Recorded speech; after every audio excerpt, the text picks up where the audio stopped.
Archery Podcast.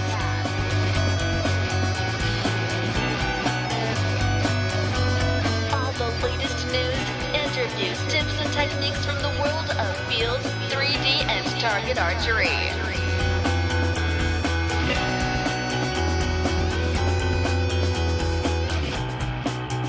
Hit the X with the Barebow Archery Podcast.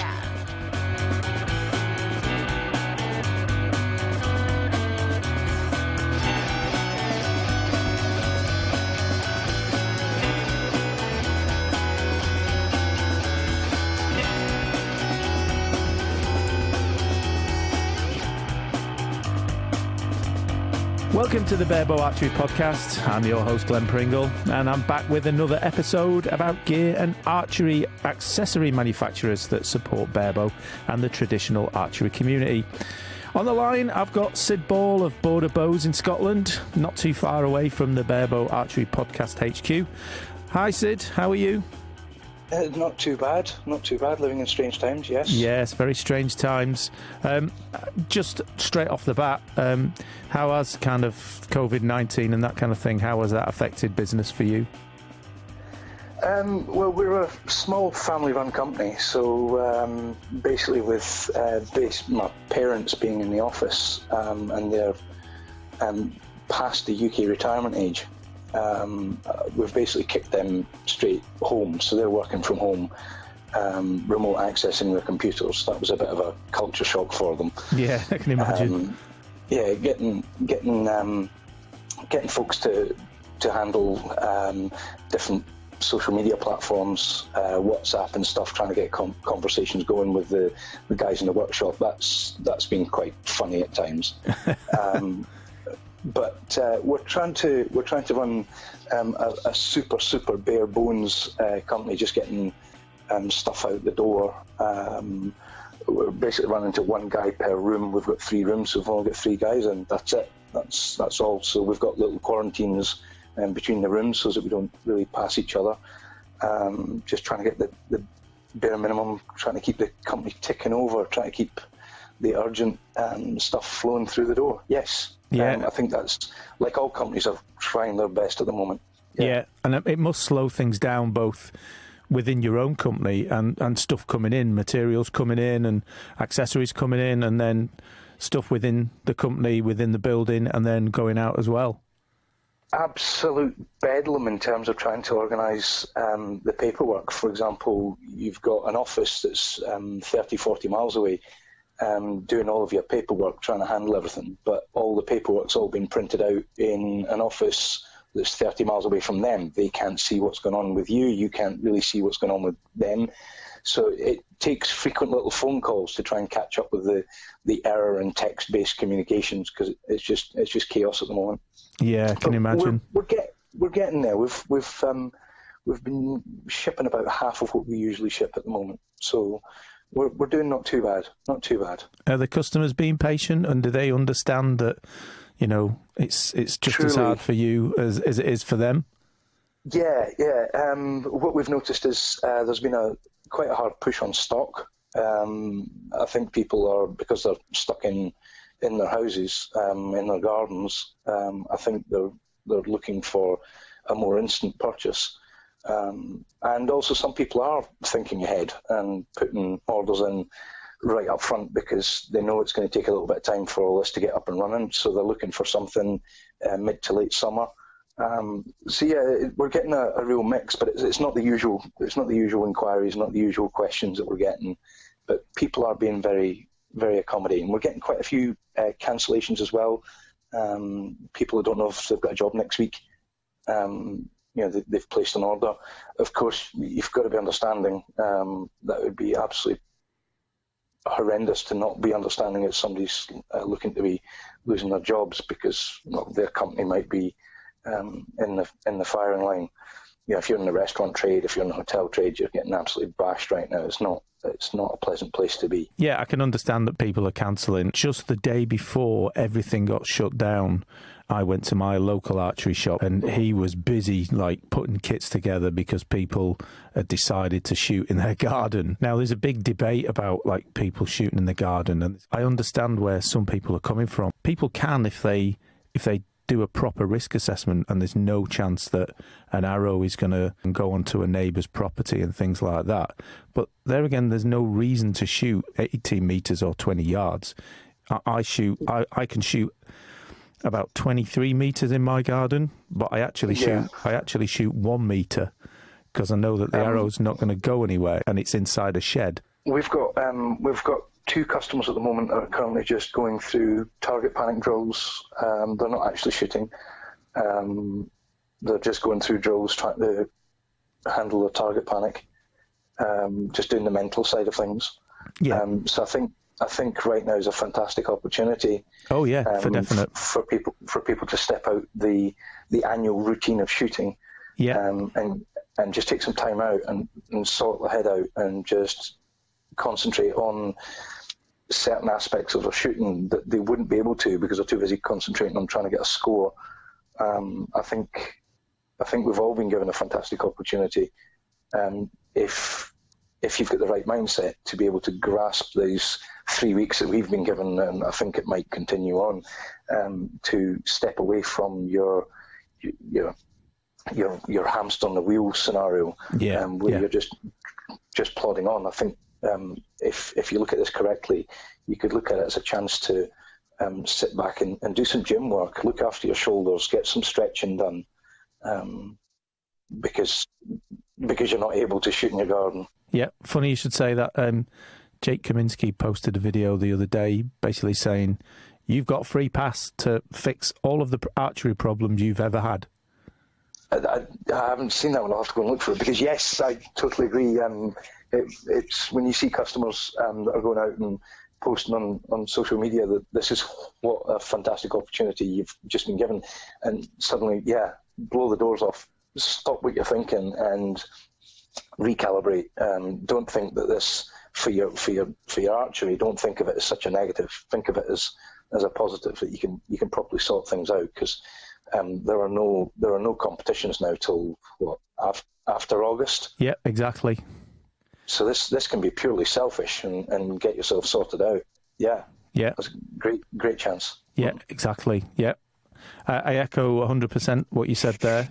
Like you say, you don't have to be flinging arrows. You can fling arrows, but if you want to work through target panic or any kind of shot anticipation issues or just your mental game, just your form, anything like that, now's like the perfect opportunity. And it's an absolute gift. Yes, and now's the time to sit back and decide, right, I'm going to stop looking at actually what happens at the target and I'm just going to look at my release, or I want to focus on looking at different grips. I want to focus on the difference in the bow fully wound out to fully wound in. You can do whatever the heck you want right now. Get yourself a set of 10-pound limbs and just look at pure form. That's what I've got. Of things you can do.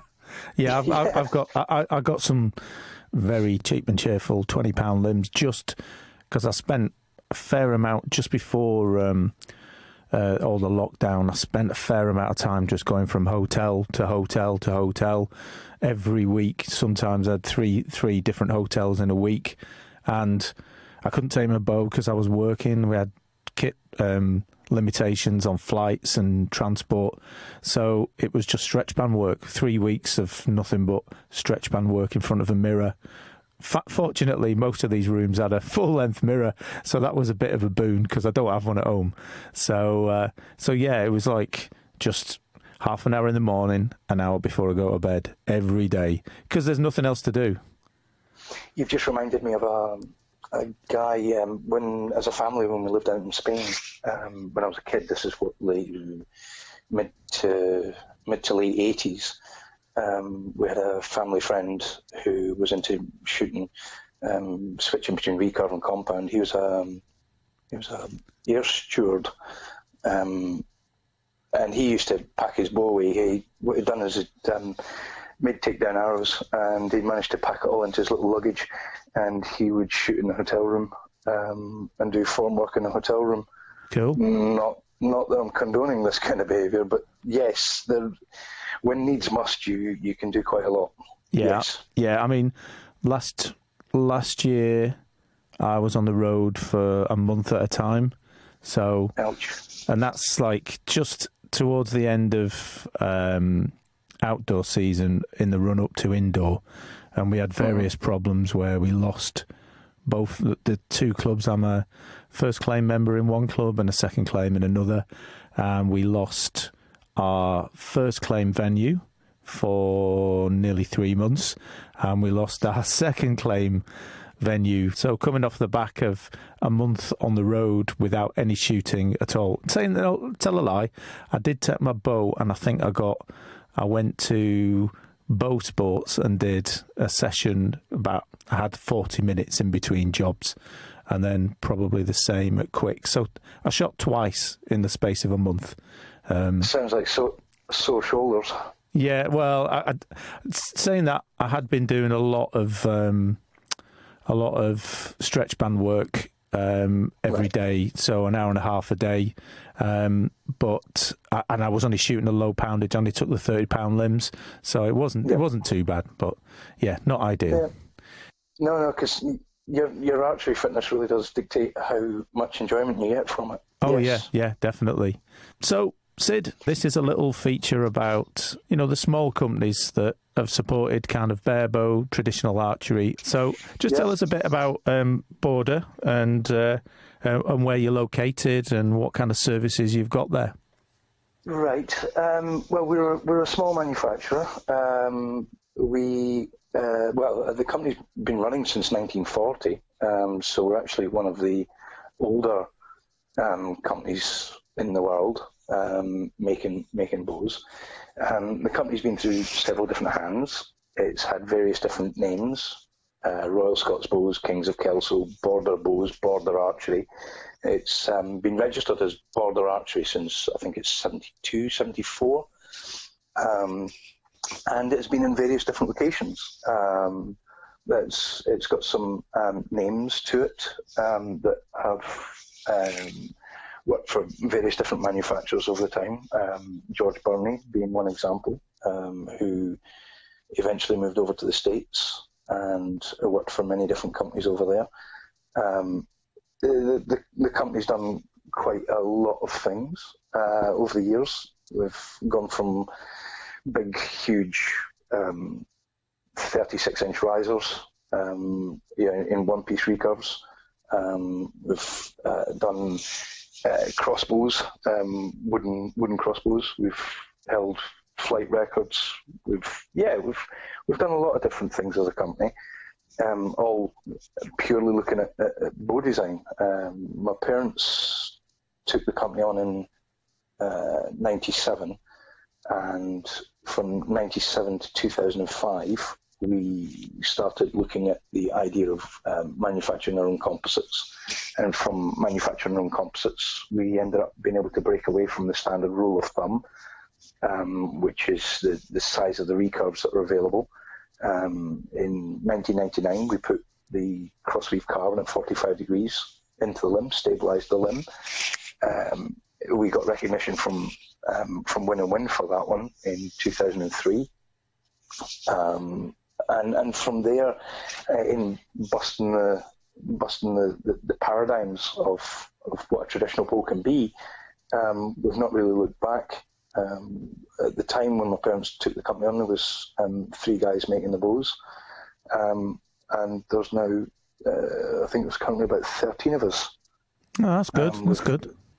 Yeah, so we've been in that building since 74. And whereabouts is that? It's we're about 10 to 15 miles north of the border with England. We are in what was classed as no man's land. Okay. The feral borders,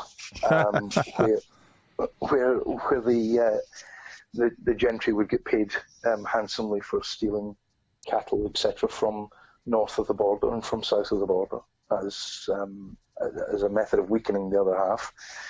So the people in the middle didn't really have a side in that sense. They just took the money from whoever they could. And that's where people such as the reavers, the border reavers, would come in from cattle hustling and farm raiding. So that's kind of where the names come from.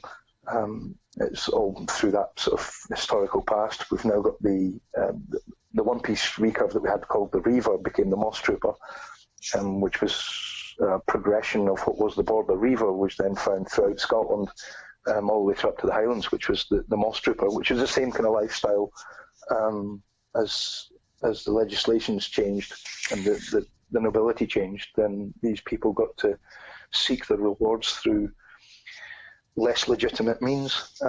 Yes, so the Borders is quite a mixed place. A lot of history. A heck of a lot of history. We've got Roman roads running through here. We've got Hadrian's Wall just south of us.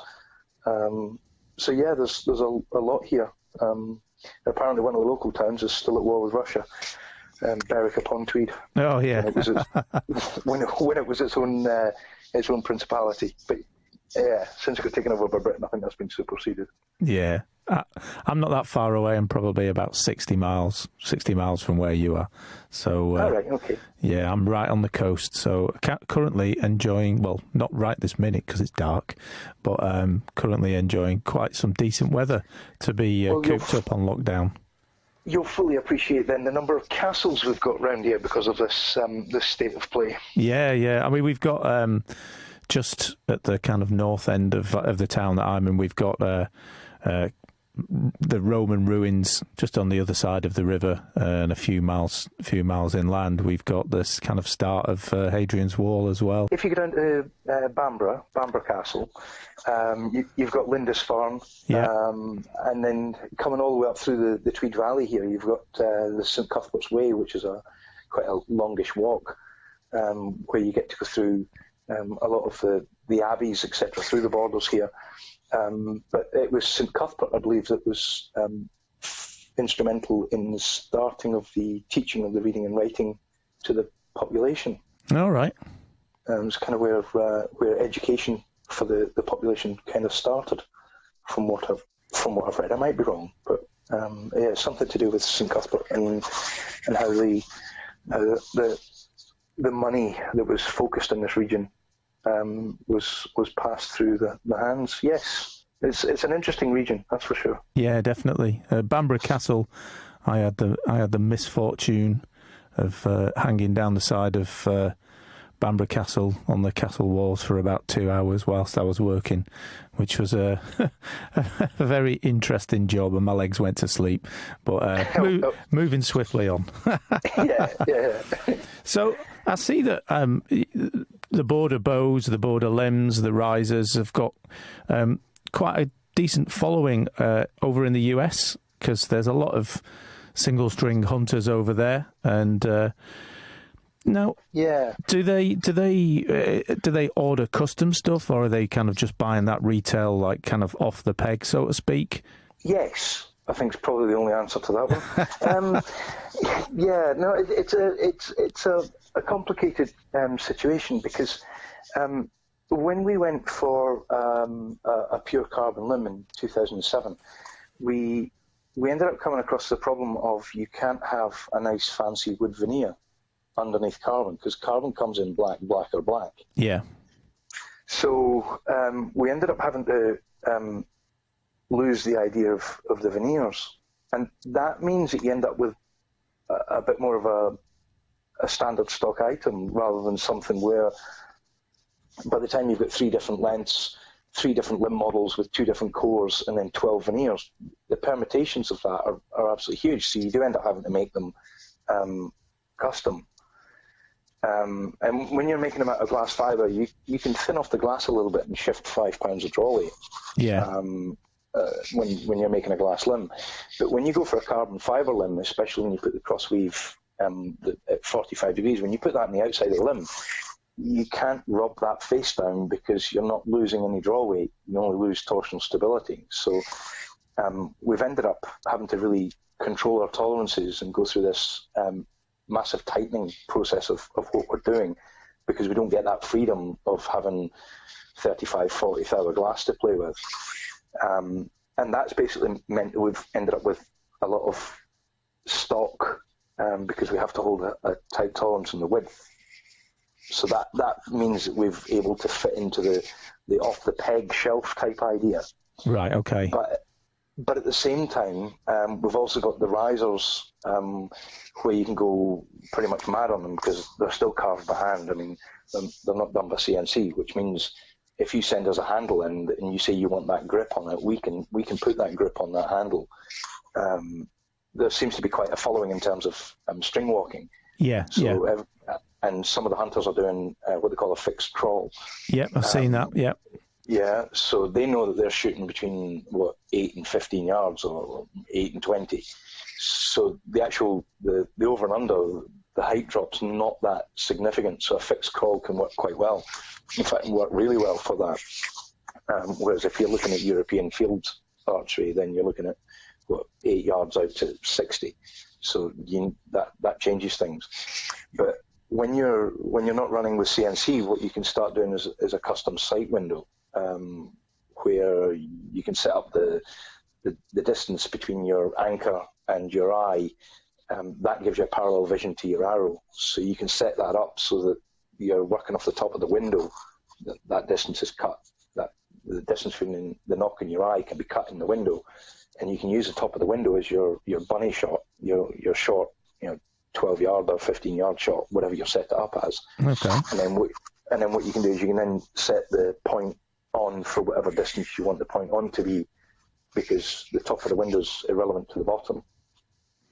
And if you see what I'm saying with that. Yeah, definitely. I mean, in terms of the grip that, so someone's saying to you, I want this bow and it's going to be used for kind of short distance, say, like you say, from 8 yards to say 20, 25, and they're going to do a fixed crawl, say, just off the top of my head, an inch down.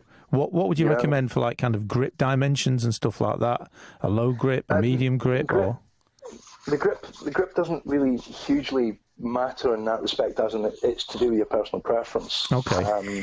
The angle of the grip. There's two ways of looking at it. If you've got a low grip, then your exposure to the bow vertically is the full height of your hand. Whereas if you had let's take an absolute ridiculous scenario where the grip's stupidly high and you literally have the throat of the grip sitting in the web of your thumb and index finger, and that's the only part of the contacts, then your vertical exposure to the bow is not even quite an inch. Depends on how thick your hand is. But yeah. So you either have a high a lot of exposure to the grip where you can manipulate the bow vertically or balance the bow well, or you can sit really high up in the throat where you've got a lower exposure, so the bow can therefore express itself more naturally. So there's two different kind of modes of thought for me on that one, and I wouldn't want to choose which one's which, because archery is about repetition. It's not about necessarily being correct, although there are some techniques that are better than others, yes. Yeah. So is trad a big part of your market? Because it seems to be very big, especially kind of the single string hunters, and then there's a definite kind of like clique of trad, and then is it the same anywhere else? Is it just US? No. The instinctive class, for example, in World Archery there in Canada. Yeah. In the instinctive class, we had I think it was 12 bows in the gents instinctive class. Oh, that's good. That's a decent average. Yeah. So for the national teams up in that top end, we had a high percentage of them. We got a first and a second and third place in the gents. In fact, there's a local lady to you guys was shooting our bow, Alison, who comes up and shoots our club. Yeah, I know Alison. Yeah. She went over proud as punch representing Britain for World Archery. So we've always had a strong representation in sort of the non-sighted. Well, if I was to get political, I'd say that we've always had a strong representation in any section of archery where it's not sponsored. Yeah. I mean, the Barebow seems to be getting more and more sponsored, and I think that's because the big boys are moving in because they've got the target market saturated. We've always had a good representation in the instinctive class and in the hunting classes, especially throughout Europe. I think that's helped with my dad's history in the likes of Spain and Portugal. Where both of those countries didn't have any form of legal stance in terms of bow hunting. And when we lived out in Portugal and in Spain, my dad was in a fortunate enough position to be able to assist in setting up legislation to legalise hunting in both of those countries. Okay, that's interesting. It's done correctly. You know, it's not just where you could buy a hunting license from your general post office for £5 and then just go out and shoot something without any training. You have to show competence before you can hunt, and that's the way it is in most European countries, and I think that's correct that way, because hunting it's frowned upon in Britain. But I think an ethical kill is an ethical kill, whether it's done with a gun or a bow. It's down to the accuracy and the ethics of the hunter more than the kit. A good clean shot is a good clean shot. Yeah, that's the morality of the person behind the trigger or behind the bow. That's not the equipment used. But yeah. Yeah, I mean, a lot of people, they're only. I don't really want to get political about this, but a lot of people's kind of only interaction with meat is taking it out of the chiller and it's wrapped in polystyrene and cling film, and a lot of those people have never been to an abattoir. No. I've been to a number, not that many, but I've been to a number, and they're not nice places. So no, for people in Britain who have never actually had that much to do with hunting, I could argue that archery is a lot more ethical than shooting with a gun, because you're inside that animal's sphere of influence. You're inside the animal's area where it can sense you, it can smell you, and if you're not a good hunter, if you're not on the top of your form and the top of your game, then you're not going to get much. Whereas with a gun, you can sit on the bonnet of your dashboard, the bonnet of your Land Rover, and shoot something. So the gun does give a monster advantage. Yeah, for definite. In that sense, whereas at least it's under Darwin's rule. It's the silly ones that get caught first with a bow.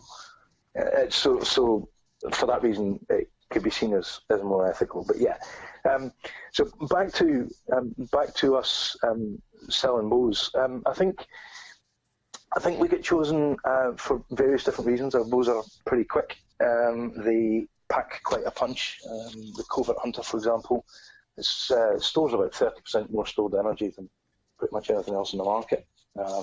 It's got a lot going for it. It's mega smooth. I mean, it's the first bow in the market to have let off an actual physical reduction in draw weight,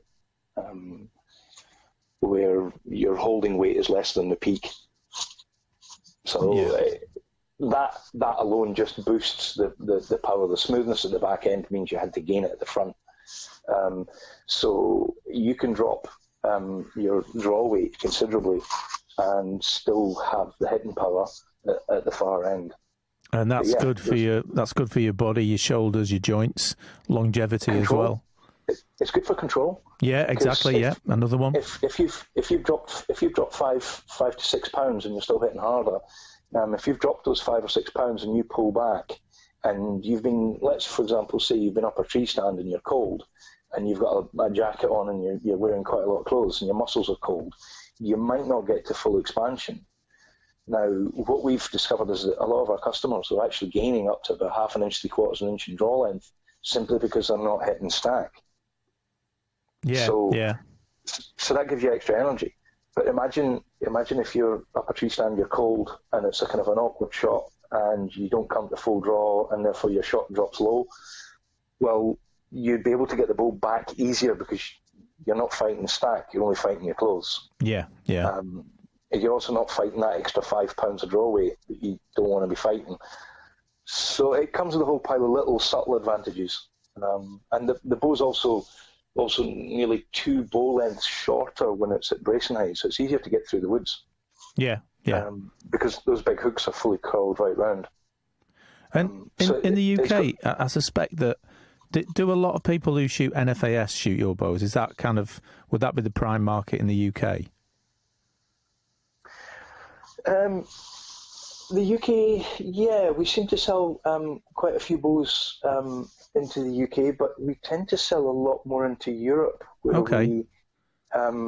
where the draw weights seem to be a little bit higher. What you'll notice in Britain, most people shoot around about 38 pounds draw weight, whereas when you go into Europe, it's 40 to 45. Right. So for some reason, they like to shoot a little bit harder over there. I think it's probably because of the countries out there that are into hunting. Yeah. So the draw weights are a little bit higher. So because of that, people want to hit hard. They want to hit the targets hard. And I think that's where the extra energy comes in again.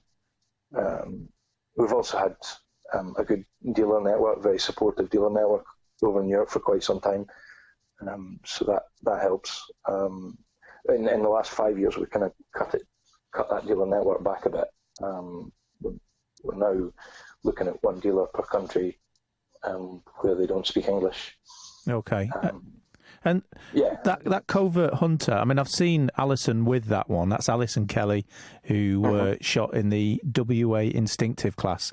And she did do the NFAS. A lot of people, anyone outside the UK won't be familiar with that because it's not part of a kind of world affiliated organisation. So she was using that in NFAS. That's a kind of 3D and occasionally a 2D target. Anything Alison's, from Alison's actually shooting. She's shooting an ILF. It's her hobby that shoots the covert hunter. Is it? Is it right? Yeah. Alison's shooting CVX limbs. Right. Okay.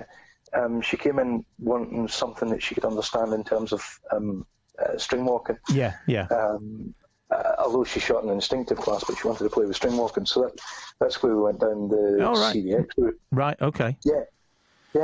So the CVX is it's called the CV because it's based on conventional wisdom, conventional thinking in terms of the limb shape. Okay. Although it's what we would class as a super recurve.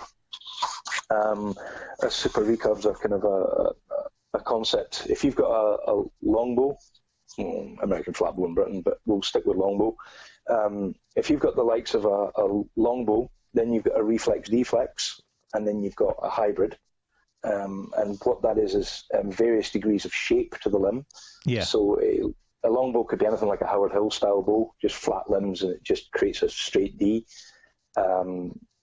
Could be even classed as what they say is a string follow bow, where the tips sit slightly behind the grip. Through to something more like our Harrier, which is something that a lot more people would be used to.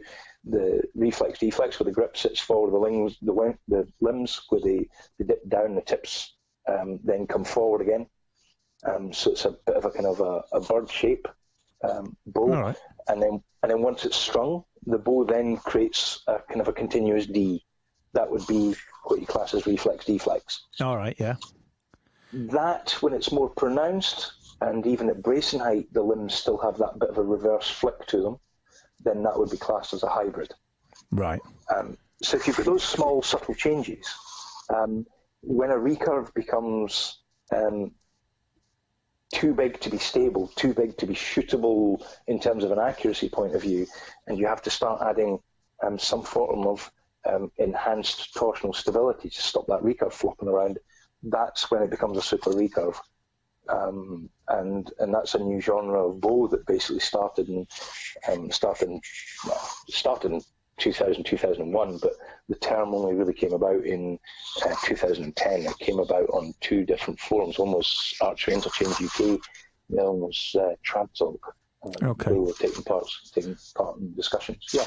So what effect does the geometry of the riser and the limbs, what effect does it have on the shootability of a bow, on the shot reaction, on accuracy, kind of the kind of feedback and things like that? Because I think I tend to prefer a riser that's a bit more kind of deflex, and then it's kind of getting limbs that suit the kind of the angle that the deflex produces to give me the right poundage, so I'm not cranking the limb bolts in.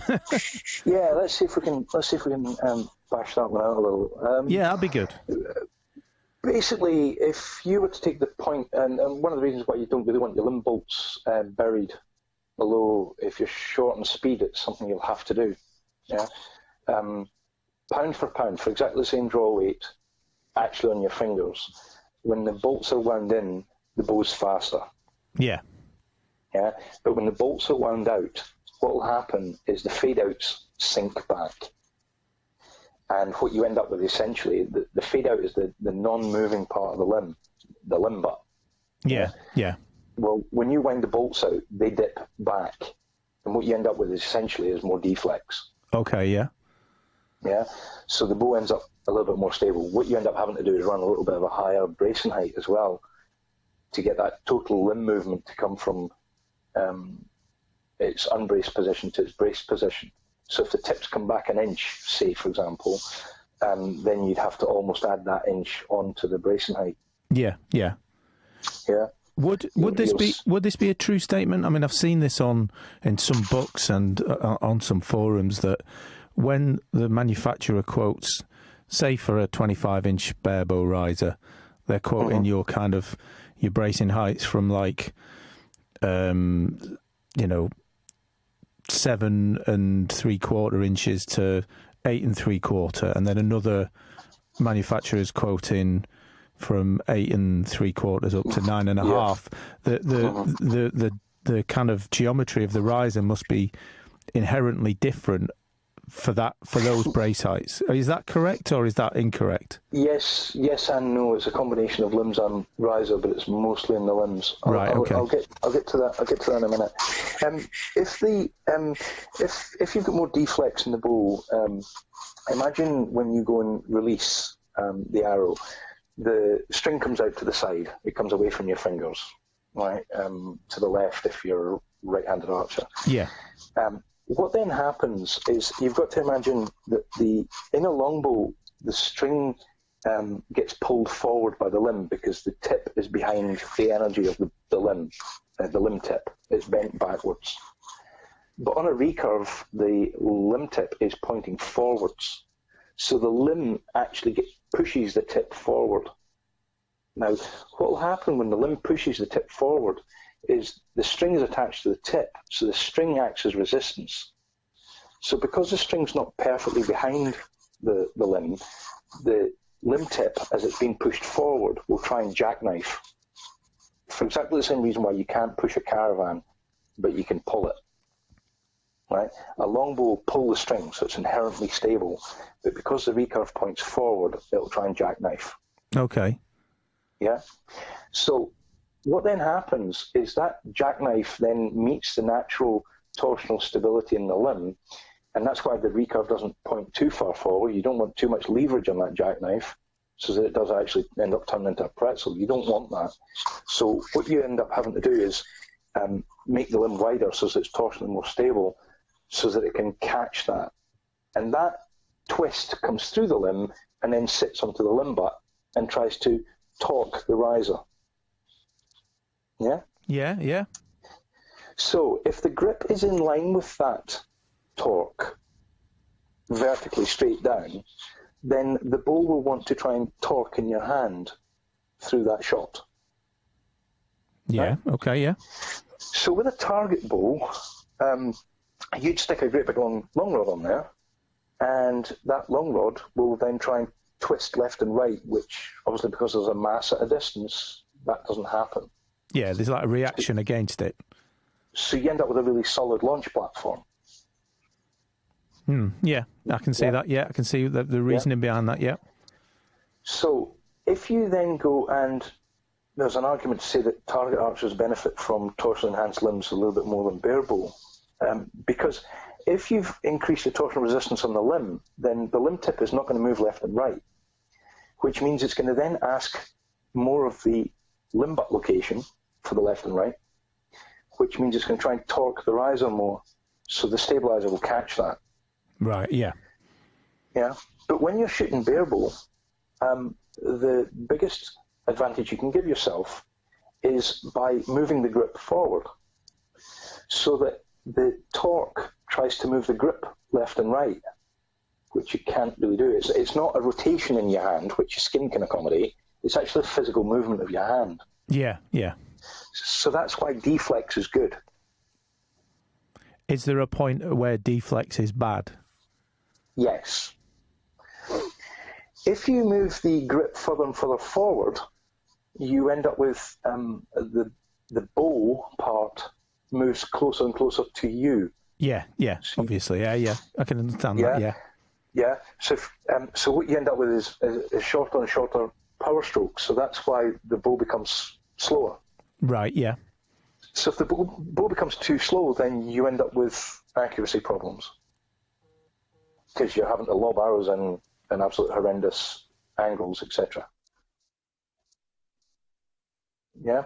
Now, if you're dropping arrows down at quite an angle onto a target face, then your exposure to the target face becomes less. For example, if you were to put a target at 45 degrees, then any slight distance, any slight height error, and you'd slide right up the top of the target and end up in a completely different colour. Yeah. So when you look at the face at 45 degrees, you end up with a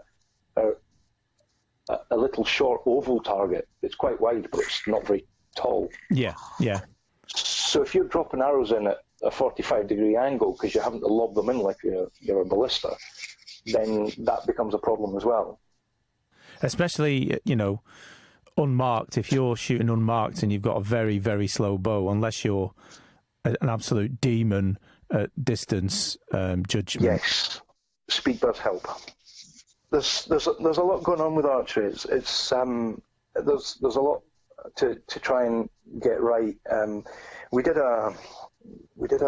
Years ago we did a dry fire exercise where we just sat there and hammered limbs, and after a period of time, what we eventually noticed was it was almost impossible to keep any bolt on the riser tight. And we kept hammering them, and after about 3,500 dry fires, there was nothing tight on the riser. You couldn't get it tight either. And what we noticed was the limb bolt, the actual main limb bolt, all the threads had ovalized. Oh, right. Yeah, the dovetail had rattled itself to the point where the attachment screws had all elongated and just ovalized out. The bow got rattled to bits. Yeah. There's a lot of power goes through a 40-pound bow. Yeah, definitely. So obviously, the lighter the arrows you go, it's not just your limbs you're risking. When you go for ridiculously light arrows, you're also risking your riser, the longevity of your riser, because you're especially with string walking, you're really putting a lot of vibes through it. Does that go hand in hand as well with the type of string material? Because obviously, some of the string materials have got a little bit of give in them. Others are quite harsh. There's no stretch. There's no creep. There's nothing. And I presume if you're string walking, you're on a bow where there's no stabilization, no dampening, then the vibes going into the bow from something like that can be pretty horrendous. Nasty. Yeah, we've taken a lot of flack online for some of our stances from some of our statements. And basically what we're trying to do is we're trying to tell people to avoid extremes. Yeah. If you want to shoot the lightest of arrows, then choose a forgiving string. Yeah. Now, I don't mean score forgiving. I'm talking about something that's cushioned. Something that's got a bit of spring to it, an SK75 of some description. Whereas if you want to shoot one of these really hard strings, then run with 8 or 9 grains per pound. Take the energy out of the bow. Yeah. don't expect your bow to last long if you're going to run with a high bracing height, high poundage on a long draw length for the limb length, and then run it like 6 grains per pound on some of these compound cable replacements. Just don't expect it to last. So is it like the kind of 8190, the 452s? They're the kind of harsher end, yeah? Oh, yeah. I believe I got sent the link 4 or 5 times from different people, but Kaminsky did a little one on strings. We've basically been saying that just stick to a Fast Flight Plus. Stick to 8125. Yeah. The Angel Majesty. Don't really care what the brand is, just make sure it's an SK75. Yeah. And the reason is because Dacron was famous for breaking limbs, but it wasn't just limbs that broke, it also broke risers. Oh dear. When we moved into Fast Flight, and the reason was because it had a 50-pound breaking string, and at 80% load, it had a 9.5-10% elongation. Yeah. Right. So of the 50 pounds per strand, when you ran it at 80% of its load, it would become nearly 10% longer. Yeah. Yeah. So when you look at something like an SK75, or just a standard Fast Flight Plus, then what you're looking at is something closer to 70, 80 pounds of breaking strain, but it's got a 3.5% elongation. Yeah. And what difference does that make to how it reacts on a shot with a set of limbs on a riser? Well, what will happen is when the arrow comes to, when the bow comes to closure and the string suddenly stops. Yeah. It doesn't really suddenly stop. It just all of a sudden sees this massive spike in the load on the string. Yeah. Yeah. As the bow stops, and if that sum of pull that happens on the string is getting close to, let's take, for example, a 40%, 50% even. If you've got a string that you've built up and it's on a 50-pound breaking strain and you've got, 10 strands, that's 500 pounds. But if you've got something like, I think it's Rhino, it's been a while since I looked at the specific brands, but if you look at something like, I think it was Rhino, it's got like 110, 120 pound breaking strain. You can't run 10 strands of that and expect it to have the same elasticity. Yeah. So you need something that's got a bit of elasticity so that you can have a little bit of movement. Yeah, give. So that it's not harsh, it's not constantly... It's not trying to pull the heads off the limbs. Yeah, exactly. Not trying to decapitate your limbs. Yeah. Yeah. So if you're running like a 6 grains per pound arrow, and then you're trying to run one of these new strands, you're just going to come unstuck.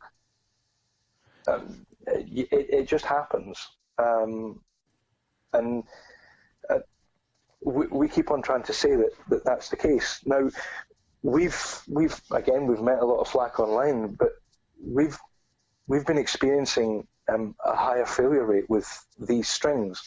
And if you think of a bow that's got essentially 30% more energy for the same poundage held, which bow do you think is going to be exploited by these harsh strings? Yeah. It's obvious, really. Yeah. Yeah, because then that problem then compounds itself when you look at the further complications of grains per pound. Grains per pound doesn't actually accommodate the idea of a bow having 30% more stored energy. Yeah. We've just gone through nearly 60 years of bows having the same amount of stored energy in them. They haven't changed in nearly 60 years. Yeah, so I can understand why these grains per pound becomes an ingrained concept. It becomes just a rule. Yeah, a rule of thumb that everyone uses. It's just accepted. Yeah. Well, if you've got 30% more energy in your bow, 7 grains per pound isn't really 7 grains per pound in terms of the closeness, its proximity to dry fire. Right. Yeah. So what you're saying is the lower these grains per pound, because now you've got the extra 30% that you're essentially you're dry firing it. That's the dry fire zone for that limb. Then we're close to 1 3/4 grains per pound higher just to be the same. So what is a 6 is actually a 7 3/4. Right. Okay. And people, but 7 3/4 is monstrously heavy. Yeah, but it's not, because it's proportional to the energy in the bow. Yeah. They're just looking at wanting to preserve that 6 grains per pound arrow weight. Yeah, that concept of 6 grains per pound. Yeah.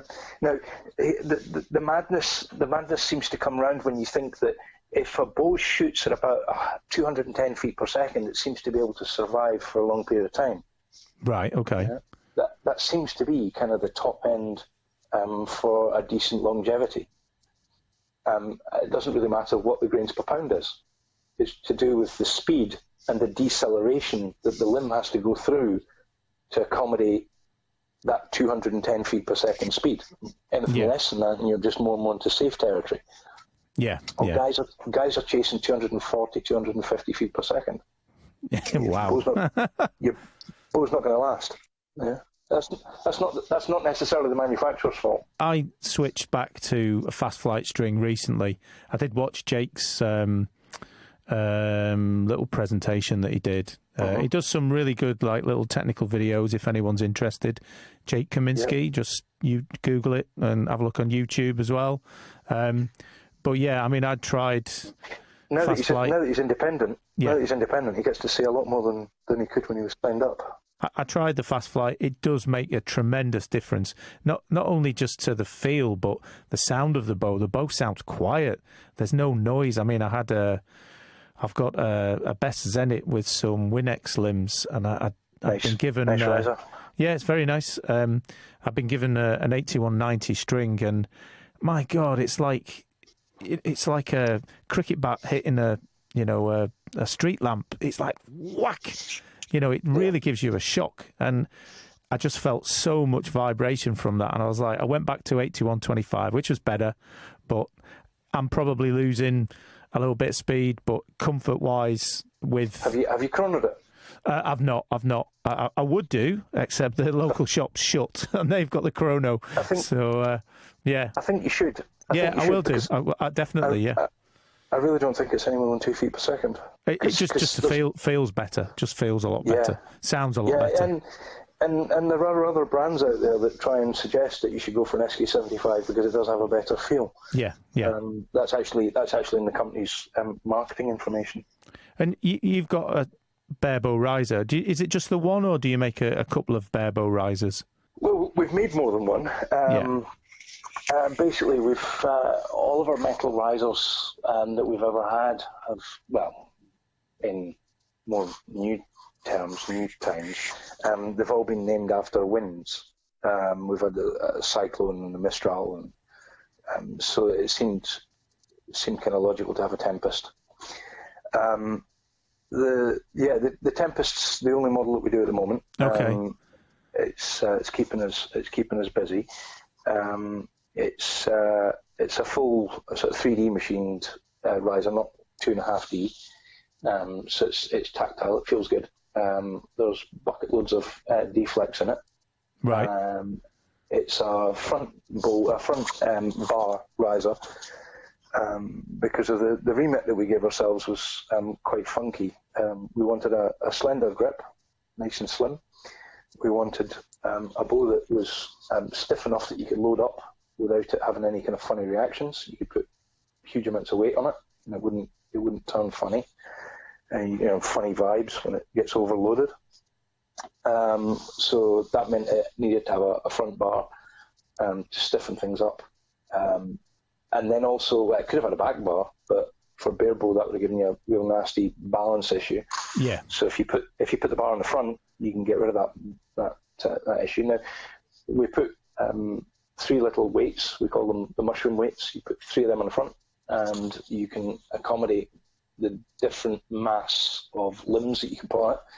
I mean, a set of glass limbs can be up to 220 grams each, whereas you can get carbon limbs 140 grams.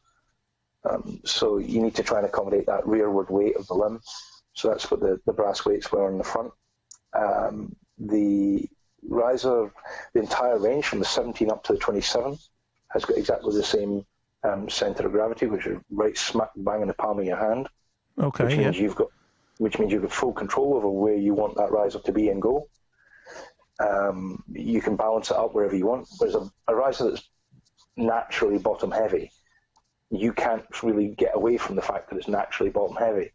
Whereas if you put the center of gravity right in the palm of your hand, you can either make it top heavy, bottom heavy, front heavy, back heavy. You can move it around. It's your choice. Yeah, just more flexibility then. Yeah.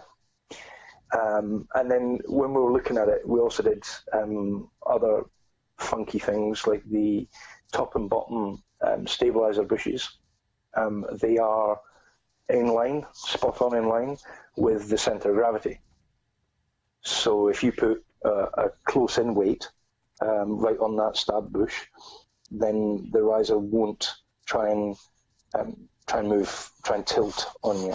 Right. It'll just sit in your hand. So you can put quite a hefty weight on without affecting the riser's physical place. It won't rotate round on you. There's like this trend now. For a long time, kind of the 25-inch riser was it was a rule of thumb, just like the kind of grains, 6 or 7 grains, per pound, that kind of thing. It was a rule of thumb. It was a standard. Yep. And then I think some of the Olympic recurvers kind of pushed it up to 27, but there don't seem to be that many of them shooting that now, and they seem to have all gone back to 25. Yeah, I believe it was Bernardini that started the 27, really.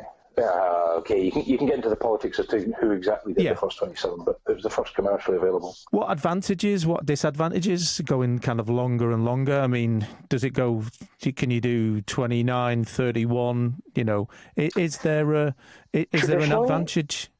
Yeah, traditionally, long limbs store more energy than short limbs. Okay. So you can get more energy in a longer limb than you can a short limb. So I think basically the idea behind the 25-inch riser being the datum is that what you can do is you'll notice that for short-end targets your anchor really, really drops, and that's so that you can you don't interfere with the target when you're at the longer distances. Right. Okay. When you try and shoot a longer distance, your hand comes right up and obscures your view. But then if you try and shoot short shots, you have to drop your hand so far that then the top of the window then starts to obscure your view.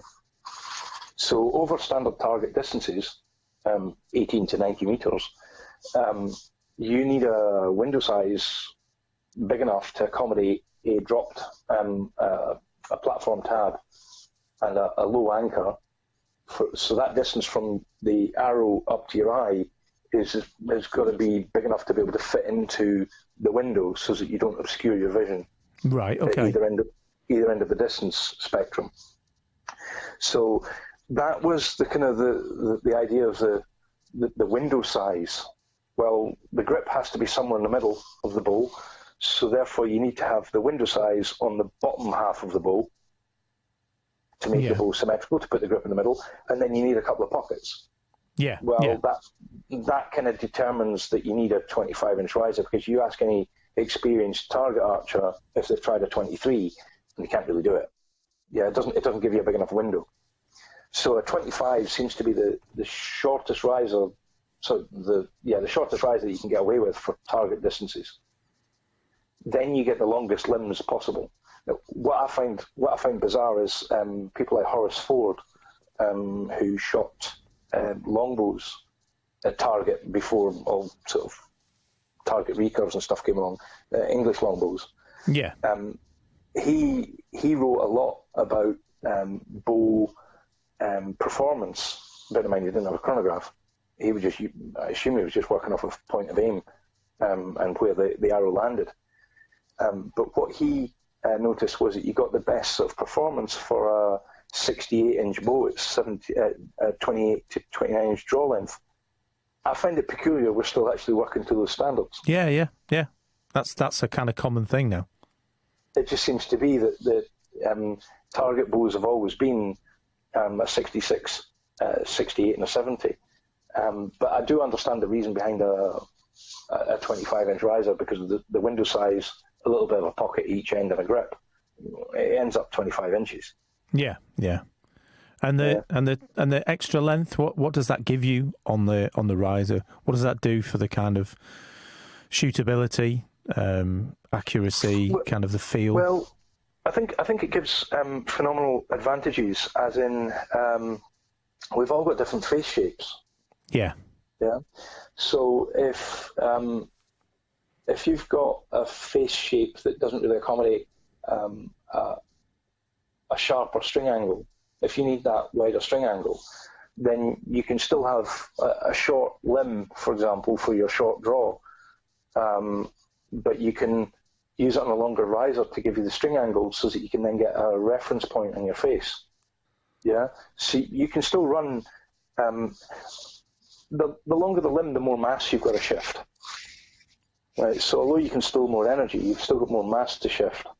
So it helps to have a shorter limb for short draws. So if you've got a particular face shape that needs a short riser or a long riser to give you the bow length, to give you the string angles, you can do that without compromising your limb length. Right. So it's just giving you more options to accommodate your kind of body shape and draw length. Yeah. That's the way I see it as being an advantage. Right. Okay.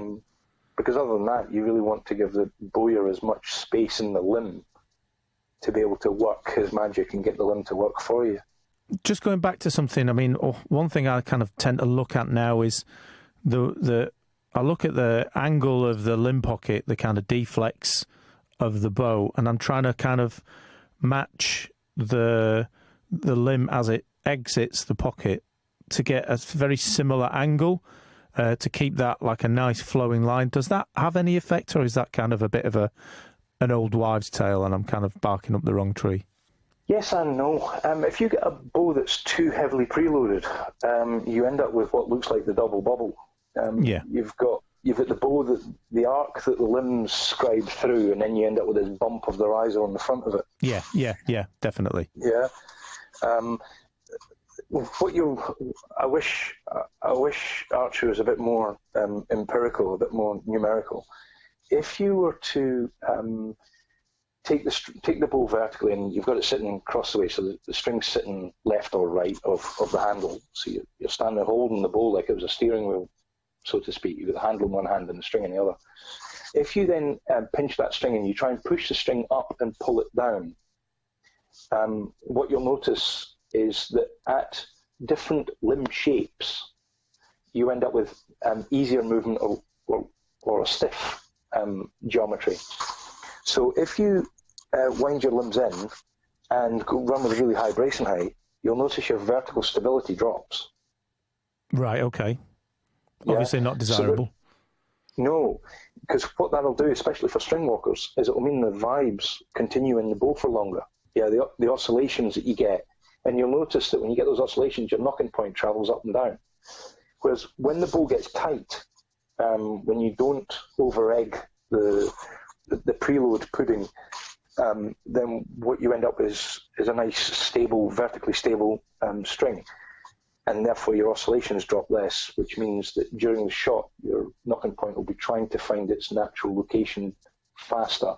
Therefore your arrow the point of separation should be cleaner and more precise. So vertical stability is important. What effect would that have on points at the target then? What effect do you think that has? I think it would have clearance issues. Okay. As the arrows come out slightly higher, slightly low. So you end up with clearance issues, which is obviously going to give you spread issues at the far end. Yeah. Any variation in launch angle, or the attitude of the arrow as it's leaving the bow, anything to do with that is going to give you problems. So any slight variations, especially with the likes of string walking, I think that's going to get worse if your bow's got low vertical stability. Yeah. And in terms of the other kind of geometries, the other main geometries of the bow, what about the kind of grip position, the position of the plunger holes and stuff like that, the depth of the grip and things like that? What effect do they have ultimately on the way that the riser reacts and the limb, riser, string, archer combination? You'd need a week to try and go through all that. Be concise. Yeah. The grip. The grip has to be somewhere near the middle, and so does the arrow. You can't have that because you're shooting through your hand. So to try and get some sort of compromise somewhere in between there is the best option. The downside that you've got in all of that is if somebody likes to shoot high up in the throat, then having a riser where the grip is high up in the riser is going to give you a double problem, because you'll have just gone above the centre line but gone above it twice. Okay, yeah. Yeah? Yeah. Whereas if you like to run a low flat grip and you want that low pressure, then the average pressure in your hand's going to drop further down the grip more, which means you've got the average pressure got another half-inch lower from the centre line. Right, and what would that do then? It just means you need a different tiller. Okay. When you need a different tiller, then you start affecting your knocking point height, which means you end up with your fingers in a different location. Yeah, yeah. I'll give you another way. I'll give you another way of looking at this. If you've got somebody that heals the life out of the grip, then what they effectively do is they push the bottom pocket forward, which means they're pulling the bottom limb further back. So the bottom limb's got more poundage than the top. Right, yeah, that makes sense, yeah. So when you let go, the knocking point will then get pulled down by that bottom limb. Right, yeah. Right. So the arrow's then going to slap off the rest, which means the person then needs to inflate the knocking point higher up the string. Yeah, yeah. To give the clearance. In doing that, they eventually end up with three-quarters of an inch, almost an inch up the string. So if they then suddenly stop that and then hammer the throat of the grip, they're right up into the top of the throat, then they push the top limb higher, and then the knocking point's suddenly way out. Yeah, and I mean, this could be a variation when you're just shooting if you're not consistent with bow hand. Yes. Now, if you imagine that vertical movement of pressure from the heel up into the throat, yeah. If you were to maintain your grip pressure constantly, but you actually physically move the grip up and down, you still end up with the same problem. Right. Okay. Yeah, that makes sense as well. Yeah. Yeah. So the grip, not the angle, but the physical location, geometry-wise, to the pockets, that can dictate how you push through the grip. Yeah. Yeah. Yeah. To give you a reasonable knocking point. That's on a fixed bow, but on ILF you can just back the bottom limb out. It still doesn't stop the riser from wobbling all over the place as you're pulling back.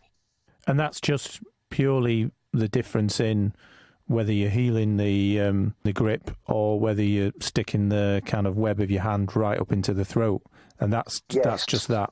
That's contributing to a lack of stability. That's contributing to the knocking point being up and down. Yeah. The knocking point having to move up the string or down the string, but right. not necessarily to the intrinsic stability of the bow. And not in its optimum position to stop the arrow hitting the rest, bouncing, like you're saying, you constantly moving up and down. Imagine a seesaw where you can move the fulcrum backwards and forwards. Towards you can change the weight of the two kids that's on each side. Yeah, yeah. Independently of each other. Yeah, yeah, yeah. It doesn't really necessarily matter what the weight of the kids are. It doesn't really matter where the fulcrum is, as long as you've got the whole thing balanced so that the game works. I see. That's a really good explanation. That the other kind of flip side, you mentioned bracing height at the front of the conversation, is that one of the reasons for there being a variation in the bracing height range is it maintains the curve shape to the limb without losing your vertical stability too much, right. Falling off either side of the scale. But what it also allows you to do is, if you imagine a race between two horses, where one horse is faster than the other, so what you can actually do is give that fast horse a slightly longer race to run. The idea of this race is not the conventional race that you know of from the Olympics, etc. It's actually to get both horses to cross the finish line at the same time. I understand. Yeah? I understand where you're coming from there, yeah. So at that final point, you realise that one horse is sitting 6 inches behind the other. Well, why didn't you just move the start line so that they do cross the line at the same time? So that's where you get different variations in vibration when you change your bracing height. Right. Is that because the limbs are not synchronised? They're reaching closure at slightly different points. Yeah, slightly different times, yeah. Null and void for string work in mind. Yeah. We love to complicate things with string walking. Yeah. Yes. But that's the idea behind giving a kind of a bracing height range. Yeah. It's just that you can kind of try and truncate the race, stop the race at a certain point. Yeah. And I presume that when people set their brace height at the kind of extreme ends of what the manufacturer says, the extremes are where the problems are going to be to a certain degree. You can't expect a limb to be designed outside of its bracing height range and start to run it at that high bracing height range and expect the limb to last. It doesn't work. It doesn't work for English longbows. It doesn't work for any bow. The amount of curvature that you put on that limb means that the string ends up quite far away from the grip, and at the point of closure, you end up with a lot of bend in that limb, and it really doesn't. It doesn't take it. It doesn't last long. In terms of, say, tuning a setup, what would your guidance be? What would your step be? What would your kind of, what would you start with first and end up, being the last thing that you tune in terms of a basic tuning? Just a personal one. Personal preference. I would go for an arrow that's reliable, as in if you were to hit something slightly hard, it doesn't just suddenly smash into bits. Yeah. So that to me, that instantly sort of negates and cancels out most of the really ultralight stuff that's in the market. I'd try and tune it where it's got a decent amount of glue contact up inside the arrow, so that if you do again hit something, bear in mind what we shoot here is mostly 3D. So if you miss the target, you're in trouble. So again, something with a fairly long ferrule to run up inside the shaft, so you get good glue contact, so that you bind all those fibres in. So again, you've got something nice there. We'd also run strings on the lighter end of things, so that you can put more weight in the arrow. If you take 10 grains off your string, put 10 grains in your arrow. That way, you've got more energy leaving the bow, but you haven't reduced the speed. Right. Okay. And what's the kind of minimum strands on a string, say for a Fast Flight Plus or an 8125? It kind of really does depend on quite a few things. Okay. There's not a simple answer to that. No, I've got a gut feeling that the recommendations for strand count are more to do with diameter than they are the strand strength. Okay. Yeah. Because if you look at the strand strength and the stretch factors that the different strings have got, they don't seem to have a set value that makes any kind of sense. It's not like they chose like a total of 800 pounds of strength to the string, and therefore the recommendations all seem to come up with 800 pounds. Yeah, so if you've got like a 50 pound breaking strain on Dacron, for example, you'd want as many strands as you can till you get up to 800 pounds of strength or 600 pounds of strength. They don't seem to have that, because that means you'd only need 8 strands of rhino, whereas they're recommending closer to 14. Is that more to do with the kind of standard knock diameters and stuff like that? That's what I'm thinking. I think it's more to do with knock fit than it is to do with anything else. And the knock fit hasn't seemed to have changed too much, because it seems to be based on Dacron. Right, okay. Just gut feeling. It's just trying to make sense of the side of the industry that doesn't come up with any numbers. Yeah. So if you've got a kind of new set of limbs and new string, and you've kind of chosen your arrows for a certain grains per pound to keep within the kind of limits of the bow design. Say you shooting a barebow, when you set a kind of basic knocking point just to kind of get you started, what kind of things do you do from there? You set in the centre shot in a particular way, and then setting a plunger pressure in a particular way. What is the best way to kind of do that? Because there must be a way that keeps the string and the limbs kind of in line. I know with any kind of finger release, you're going to get movement left or right, because it has to come off from one position in your fingers past the end of your fingers, so it has to move one way or another. How can you set up your bow so that kind of S curve as it comes in towards brace height, that doesn't really affect the bow as much as it could do?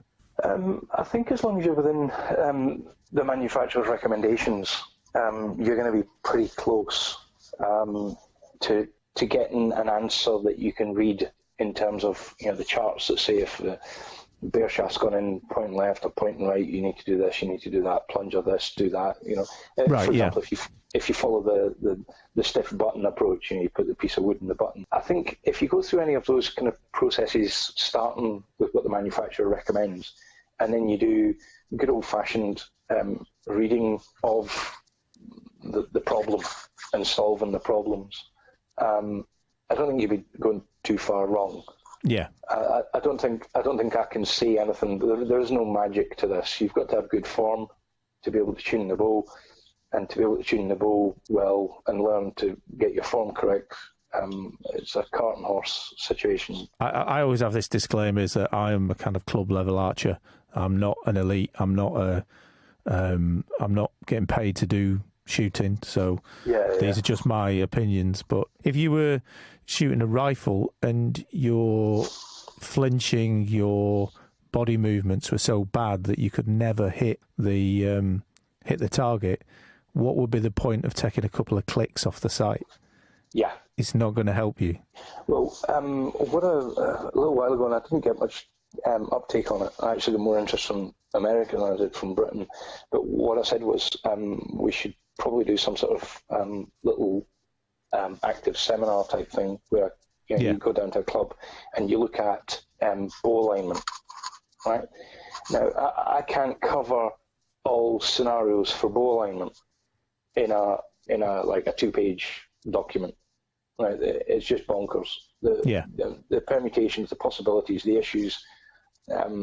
It's a monster tree a flow chart that you have to go through to try and work things out. Now, on the Border Owners group, a little private group on Facebook, I've just done 3-4 little videos where I have literally pointed out some of the errors that you can come across through the different scenarios. Just looking at one bow that I've really made an absolute mess of to try and highlight what to look for.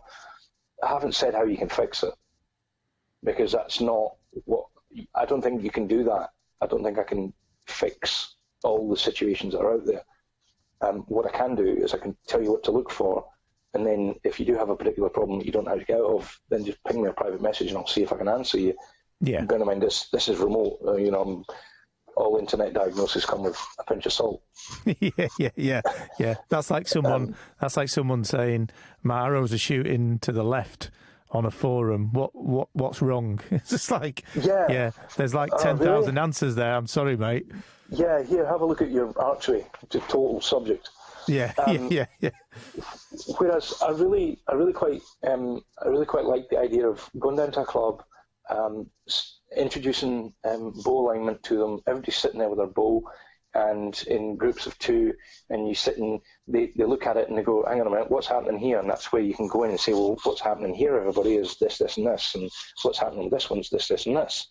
And you can just spot check a few examples, because you can't go through all the issues in one go, and shooting's the same.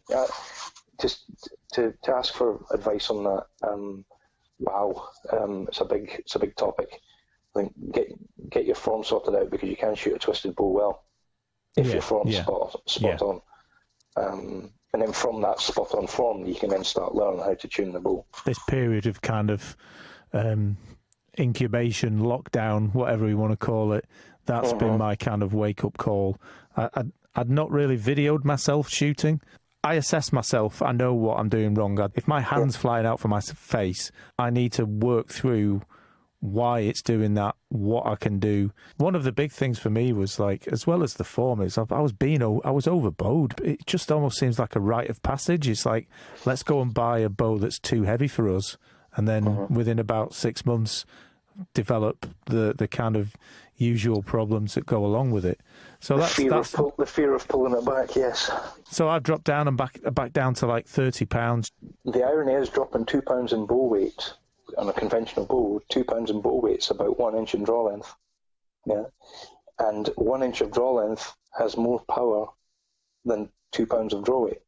Yeah, so sometimes dropping down to 2 pounds, conquering the overbowing, you end up with better performance out of the bow, even though you're 2 pounds less, because you're pulling it back properly, coming back to proper back tension and going through. So yeah, sometimes dropping down a little bit of draw weight, just 2 pounds, you end up with a higher performance bow. I think I'm on 32 pound limbs now. I was on 34 and I've got a set of 38. So, but that was really hurting my kind of archery. I was overbowed.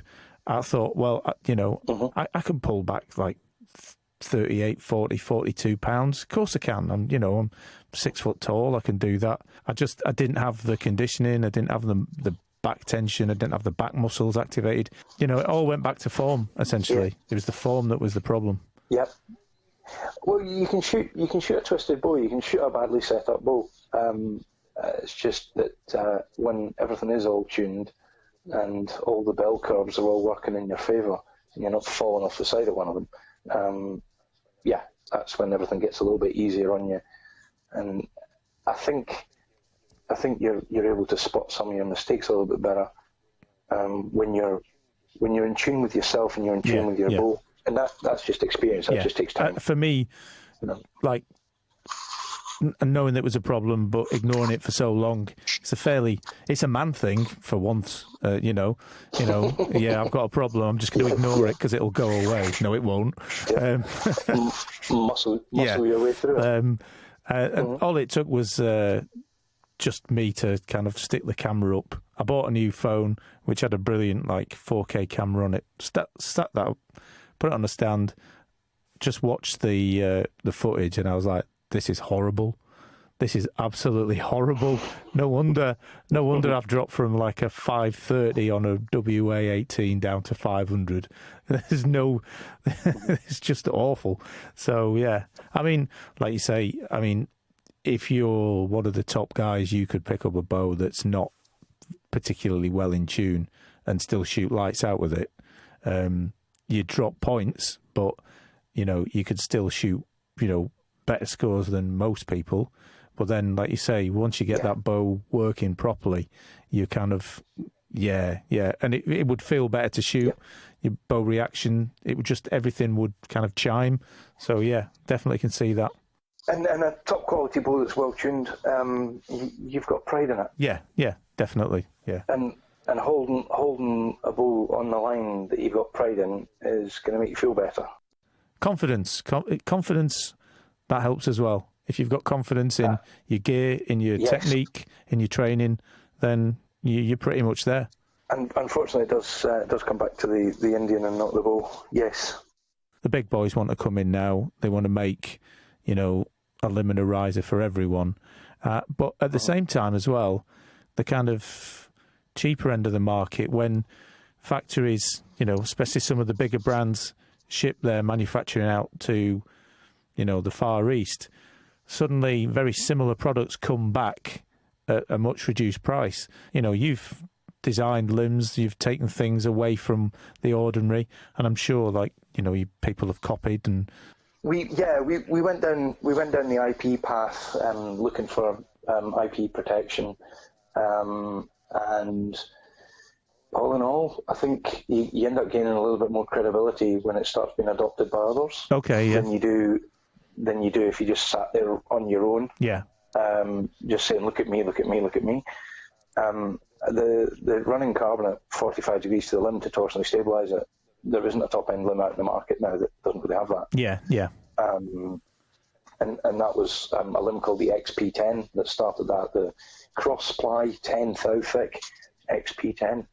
That's the limb that started that one, but I don't have a problem with people using these kind of ideas to go and make their own product.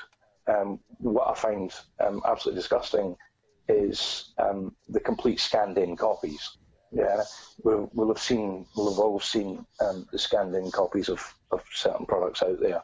I truly do not believe in that at all, because there's no ingenuity in that. Yeah.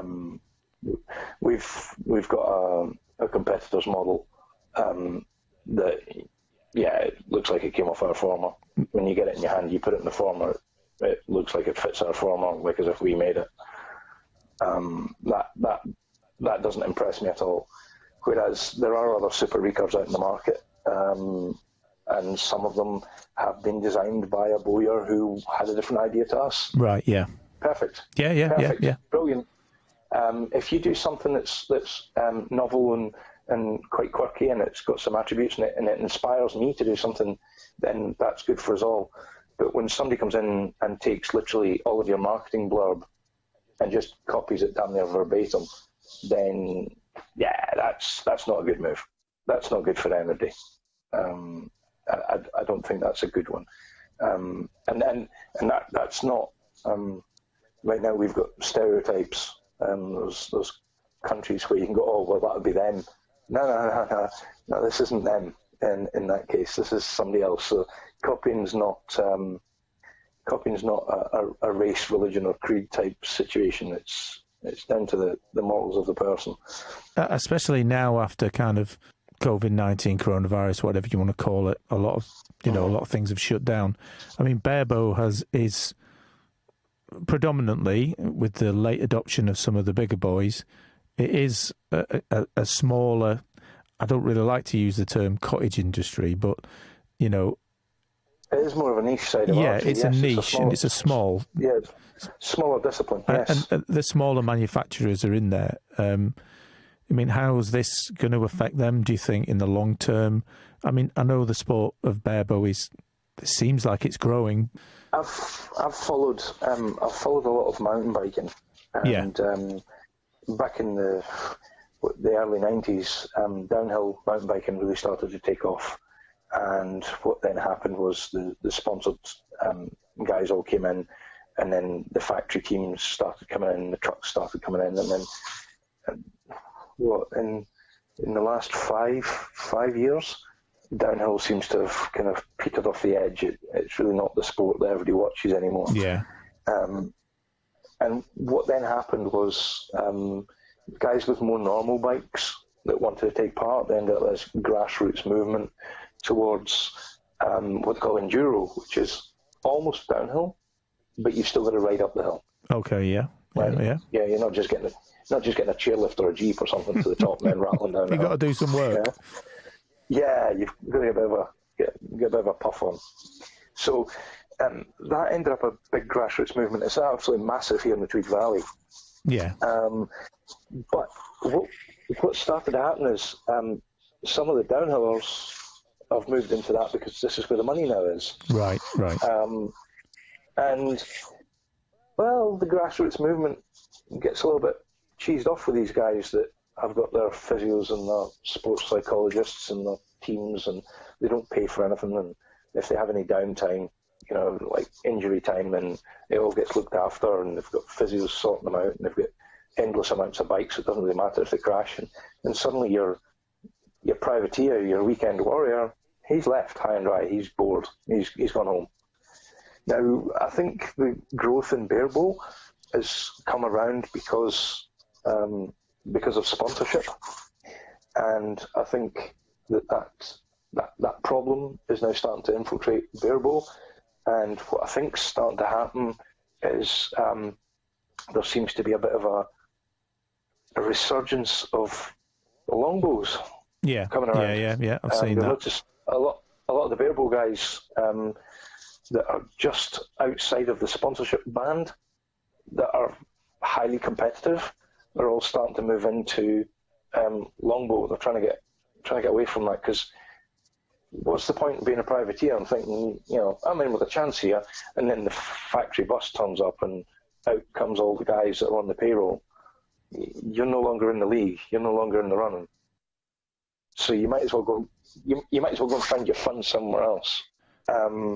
So for me, when you start to see an entire team all shooting the same kit, then you start to think, well, that just lost its fun, didn't it? The diversity's not in the sport, the ingenuity's not in, because the guy with the biggest paycheck wins. So it loses its sparkle, that charisma, the fun. It suddenly gets lost when a paycheck's involved.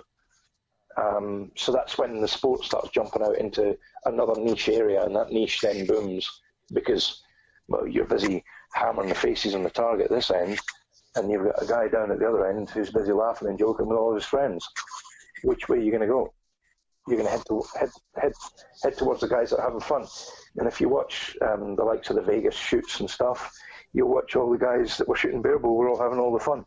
No wonder it was booming. The brands in Target are either Korean brand or Hoyt. Yeah. Now I don't seem to understand why it's either Korean. What's cultural about Korean product that seems to just boost into the marketplace irrespective, and then Hoyt. How come it's this bipolar industry? And Barebow could end up going a similar way if people don't stay attuned to that problem. Diversity is what gives ingenuity, because it's not a company that comes up with innovation, it's a person. Yeah. That person could work for a big company, could work for a small company, could be an impartial independent. Innovation comes from people, not companies. So as long as you can keep the diversity and not slam all the technologies down to one person, then you're going to end up with better innovation. Yeah, definitely. So I think maintaining diversity in the product range, I think maintaining diversity in the actual designs of the bows, I think that's all good stuff. I think that's brilliant stuff. And you don't end up with a monopoly that's a monopoly in design that they've got in the target market, because they're all the same. Yeah. So where do you see kind of border bows going in the next 5 years or something like that? Where do you see, like you were saying there about the grassroots mountain biking, do you think Barebow will just kind of get a bit too big and people will split off and it'll become like the instinctive class in 3D and the modern longbow, or what they call the AFB, or a flat bow here, American flat bow? If the likes of World Archery are careful with the wording of the rules with the instinctive class, then I think it'll be very, very hard for mass production to take over. Yeah. The instinctive division. So I think it'll always be a sort of fractured market in terms of suppliers, which for me is the best thing for the consumer. Plenty of choice. I think that's a good idea. So I think as long as World Archery are careful, or any organisation are careful with the way they set the rules up, then that's the way it'll go. But I think new forms of competition will come out. For example, we've got 3Ds. I think different scoring systems that allow for different classes of bow to go into. I think all that stuff stops the stagnation of one particular line of a sport, and it helps kick off into different directions, allows people to express their disinterest in one and into another. So as long as you've got diversity, everything will be good. Yeah. And as long as companies like Border Archery have a good diverse product range, then you can keep your fingers in the market and work out which way it's going. And yeah, you'll find out which way the market goes, and you can be in it. Things like the IBO over in America and the NFAS have got, the NFAS must have about 11, 12, maybe even 14 different bow categories, most of which are single string, recurve or a longbow type bow. So there's a lot of diversity in that. And, in terms of the WA instinctive, just remind me what the rules are for that. For the riser, does it have to have a certain amount of wood in the riser, and it can be ILF, but you can only have one adjustable limb? Is that correct? Yes, it can be ILF as long as you've stopped the adjustment of the other limb bolt. Yeah. So it's tiller adjustment, not weight adjustment. Yeah. The riser has got to have some wood in it, but not necessarily a large content of carbon. There was a 6mm rule at one point. No piece of carbon could be thicker than 6mm, but they never said how many. Any weight has got to be built in and covered by a veneer by the manufacturer. So you can't just go and modify your riser yourself and then stick a veneer over the top. It's got to be done at the point of manufacture.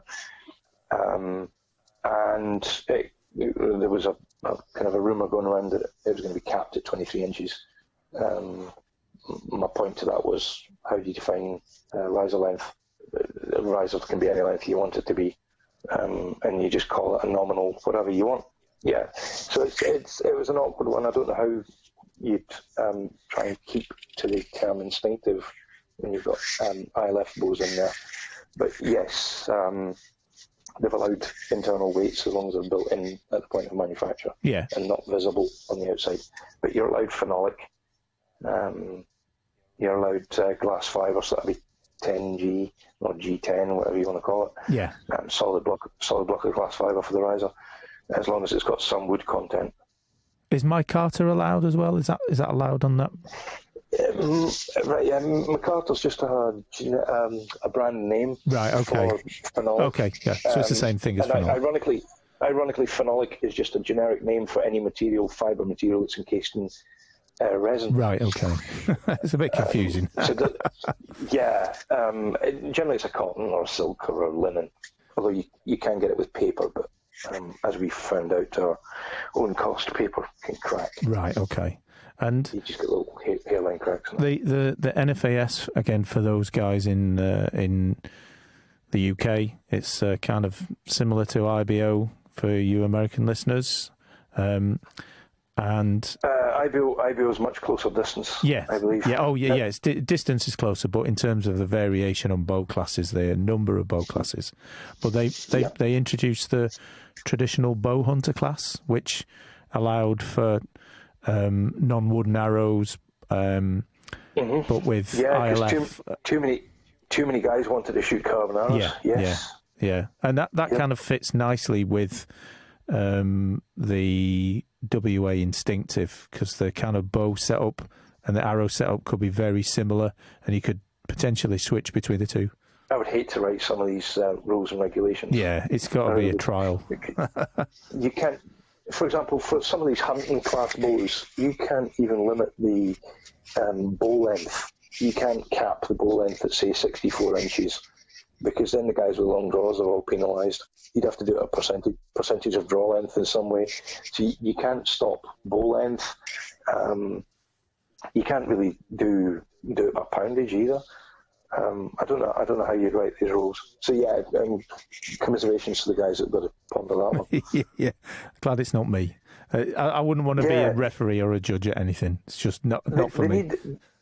They need an ethics. They need a reason for being for each class. Yeah, and then the rules always have to marry to that to try and keep to the original core, because World Archery Instinctive is getting very close to being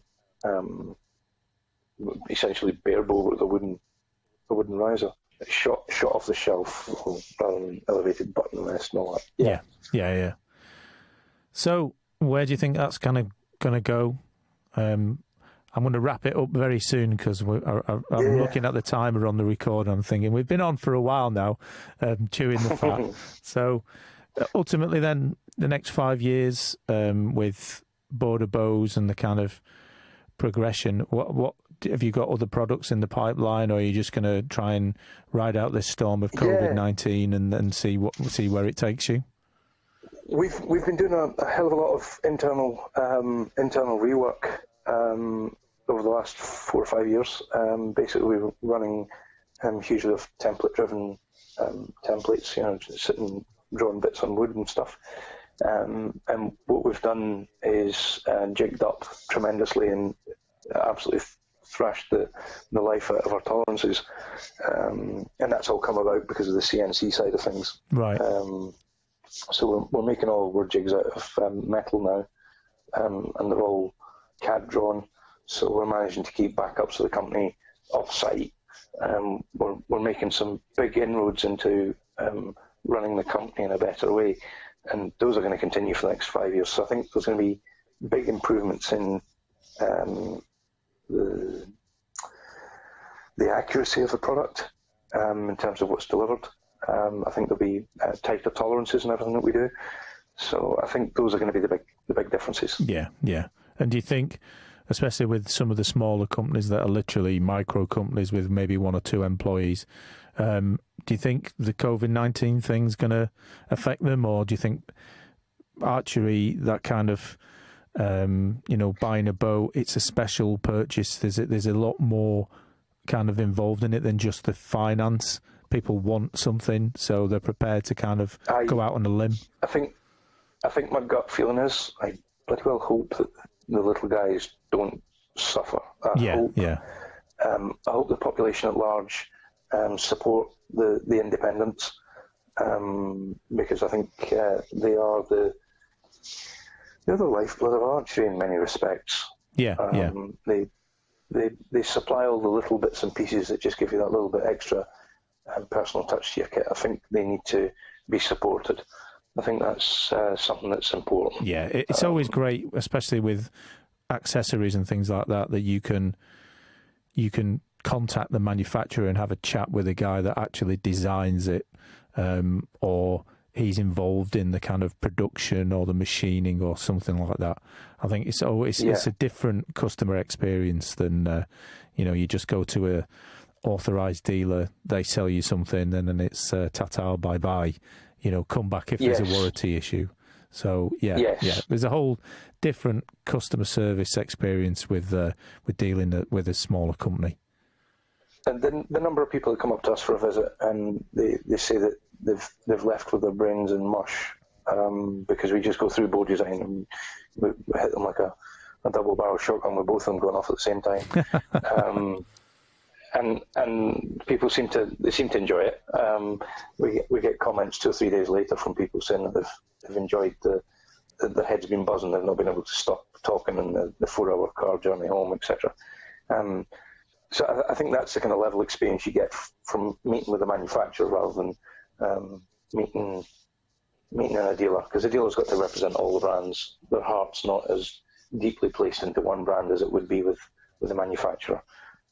So I think being able to contact the manufacturer is also important. Yeah, definitely. Well, Sid, it's been a pleasure. I've learned a lot about bows and bow designs. I'm probably just actually scratching the surface, do you think?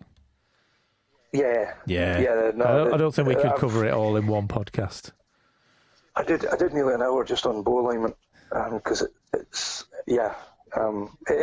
a lifetime's job trying to work out how a bow works. Yes.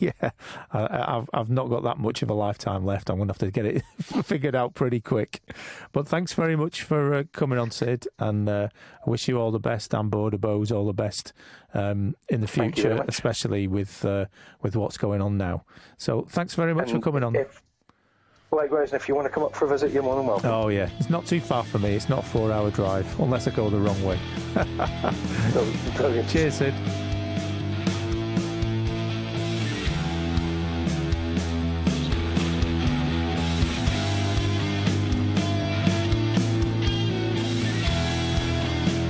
Hit the X with the Barebow Archery Podcast.